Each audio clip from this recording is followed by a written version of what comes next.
Mr. Prime Minister,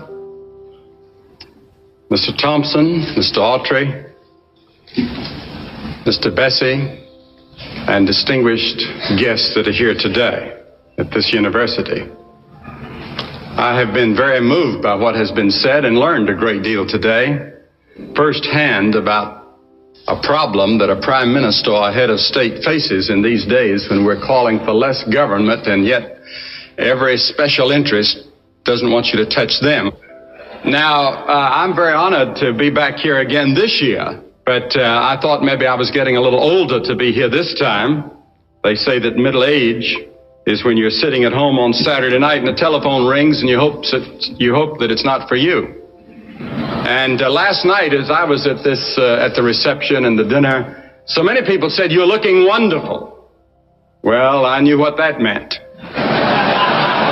There are three ages: youth, middle-aged, and you're looking wonderful. But I have had the privilege too, Mr. Prime Minister, of traveling this year. I've been in Poland and Hungary, Italy, had the privilege of spending time with the Pope at the Vatican, France and Germany, Britain, and as I said more recently in Latin America. And almost everywhere I go, I found both leaders and ordinary individuals asking one basic question: is there hope for peace in our generation? And people are asking the question because hope is a scarce commodity in today's world. They're asking it because the dominant characteristic of life today, it seems to me, is a climate of fear. A fear of the future, a fear of a world that seems almost out of control, fear of economic disaster, fear of conflict and war, fear of political and social forces which seem to be pushing the world relentlessly to the brink of chaos. Our world has always faced massive problems. We say that history will repeat itself and somehow we'll get out it. We may not, because there's a new element in history that's never been there before: technology.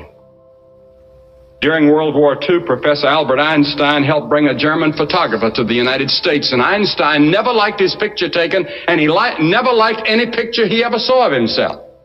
But because this man was a friend of his from Germany, he agreed to, and he was a photographer, agreed to pose for a picture.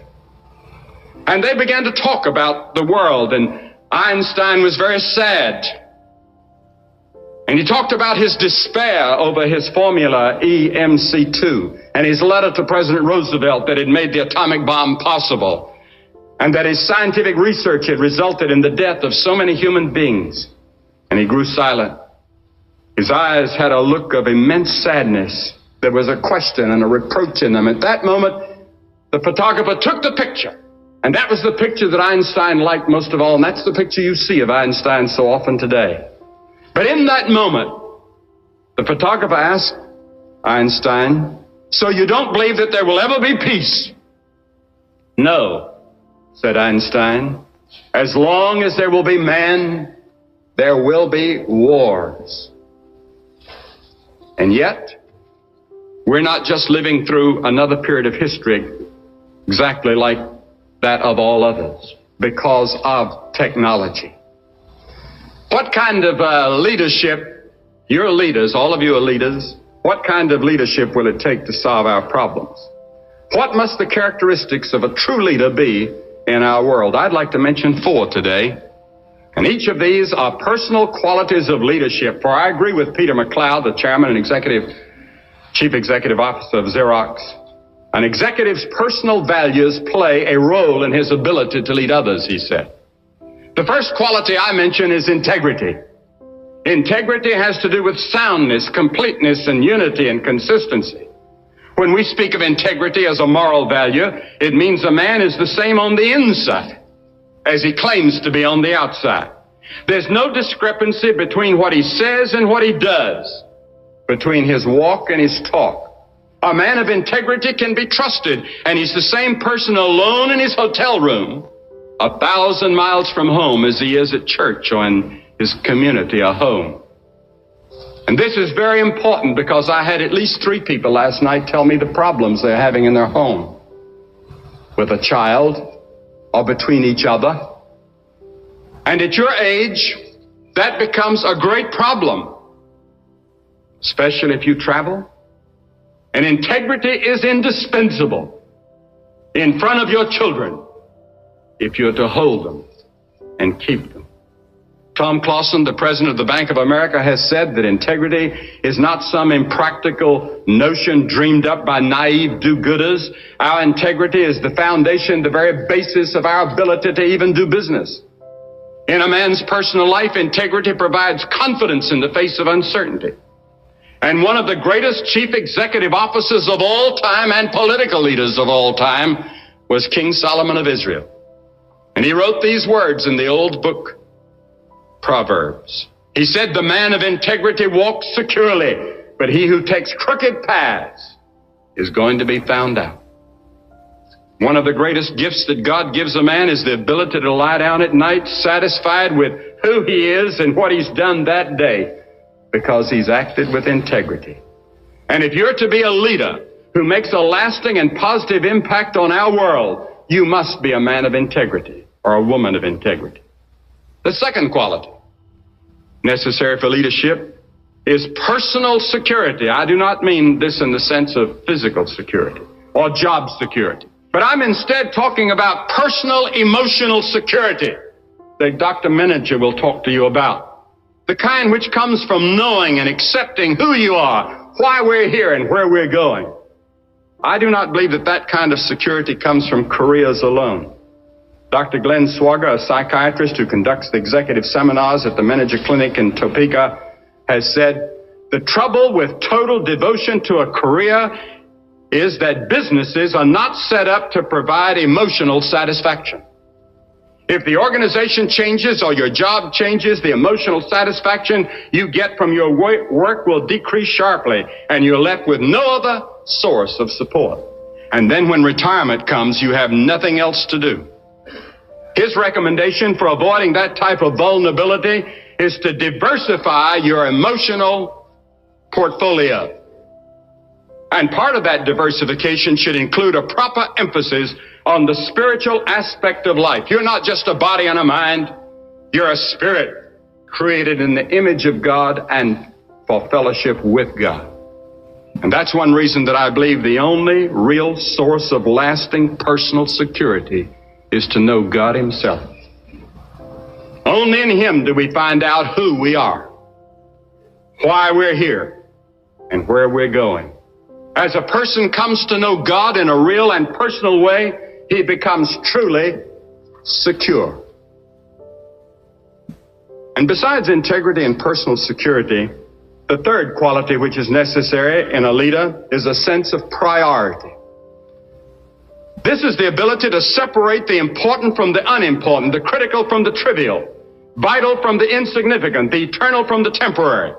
It is necessary for our daily task, but it is also true for the overall direction of our lives. And until a man gets his priorities in life straight, everything else is going to be out of order. Dr. Roy Menninger, who is here, said, as successful executives, most of you are adept at planning, but most of you don't give much attention to your own life plan and the direction you're going and why. Most of us live from day to day, he said, so swamped by the pressures and details of daily life that we don't take the time to think about our goals in life. When Jesus was asked to state life's greatest priority, he said, you should love the Lord your God with all your heart and all your soul and all your mind and all your spirit. That's your first priority. If you don't get that straight, the rest of life can become a disaster. He said, seek ye first the kingdom of God and his righteousness, and all these other things will be added. Once that priority has been established, then the rest of life can be seen and lived in proper perspective.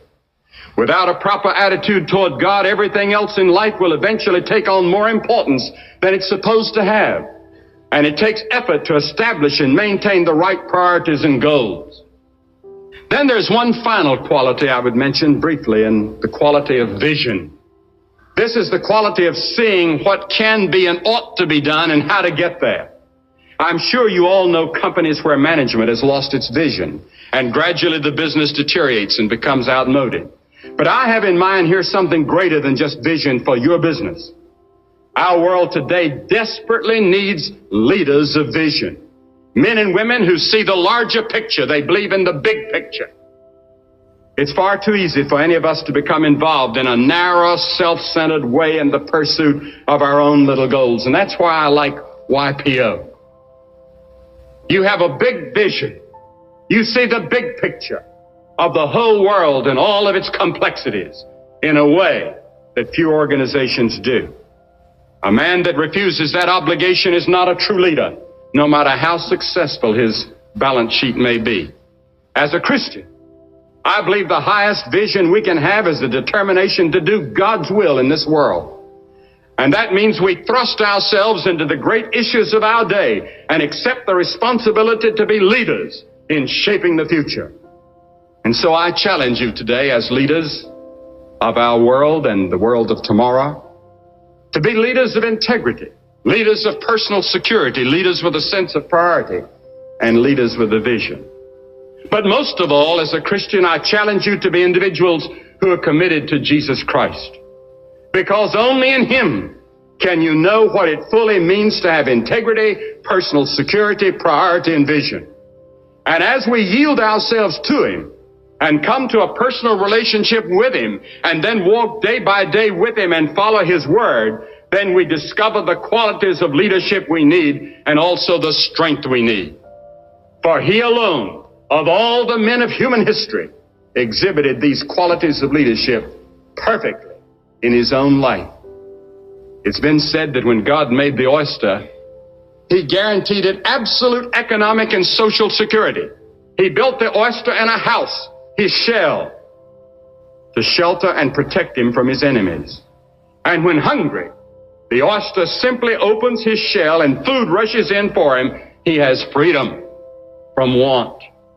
But when God made the eagle, He declared the blue sky is the limit. Build your own house. So the eagle builds on the highest mountain. Storms threaten every day. For food, he flies through miles of rain and snow and wind. Which would you rather be, an oyster or an eagle? It's my prayer that the words of the great Jewish prophet Isaiah would ring true in your lives as you rise to the challenge before you. But those who hope in the Lord will renew their strength. They will soar on wings like eagles. They will run and not grow weary. They will walk and not be faint. This can be your experience as you commit yourself to God and determined by His grace to help give fresh leadership to a troubled world. No matter how many pessimists we hear. And if we don't, there is a strong possibility that you will witness an Armageddon in our generation, or an Armageddon in your business, or in your personal life, or in our world. Thank you.